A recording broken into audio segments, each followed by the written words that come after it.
వైకుంఠ ఏకాదశి ఈ ధనుర్మాసంలో ఉన్నటువంటి ఒక గొప్ప పండుగ కదా. సంవత్సరంలో ఒకరోజు వచ్చేది ఆ వైకుంఠనాథుని యొక్క అద్భుతమైనటువంటి రోజు.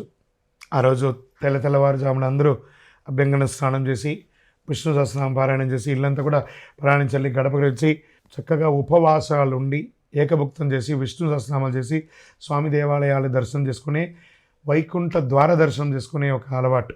మరి ఈ 2025 ముగింపులో వచ్చినటువంటి ఈ వైకుంఠ ఏకాదశి తిథి ప్రారంభం డిసెంబర్ 29 రాత్రి, ఏకాదశి తిథి ముగింపు డిసెంబర్ 30, 2025 రాత్రి.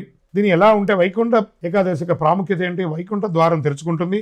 ఈ ద్వారం ద్వారా దర్శనం చేస్తే పాప ప్రక్షయం, ఆయురారోగ్యం, కుటుంబ శాంతి, మోక్ష సాధనకు మార్గం అని చెప్పచ్చు. ప్రతి వైష్ణవ దేవాలయంలో ఉత్తర ద్వార దర్శనం ఉంటుంది. అవకాశం ఉంటే వెళ్ళండి, దర్శనం చేసుకోండి. మొలహోర అని చెప్పి ఆ మిరియాలతో చేసినటువంటి ఒక కట్టపొంగల్ లాంటి ఒక ప్రసాదం ఇస్తారు. అది ఎందుకు ఏకాదశి రోజు తింటే లోపల ఉన్నటువంటి నాభి నుంచి శరీరంలో ఉన్నటువంటి అన్ని నరాల్లో ఉన్నటువంటి బ్లాక్స్ అంతా కూడా క్లియర్ అవుతుందంటారు. ఆ మొలహోర అంటారు దాన్ని.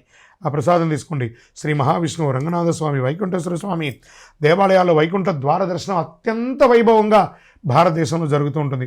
దీని పూజా విధానంగా ఎలా చేసుకోవచ్చు అంటే బ్రాహ్మీ ముహూర్తంలో స్నానం, విష్ణు పూజ, తులసి దళాలు, పసుపు పుష్పాలు పెట్టడం, నైవేద్యం పండ్లు పాయసం ఇవ్వడము, విష్ణు సహస్రనామం పారాయణ చేయడం, నారాయణ స్తోత్రం, వీలుంటే భగవద్గీత 700 శ్లోకాలు పారాయణ. ఇంతకంటే గొప్ప ఉంటుంది. ఉపవాసం, సంపూర్ణ ఉపవాసం అంటే 1 లీటర్ బాదం పాలు తాగడం, రకరకాల పండ్లు తినడం కాదు, ఉపవసించడం. భగవన్నామస్మరణతో భగవంతుడితో ఉపవసించడం అంటే సెల్ఫ్ హీలింగ్ అనమాట.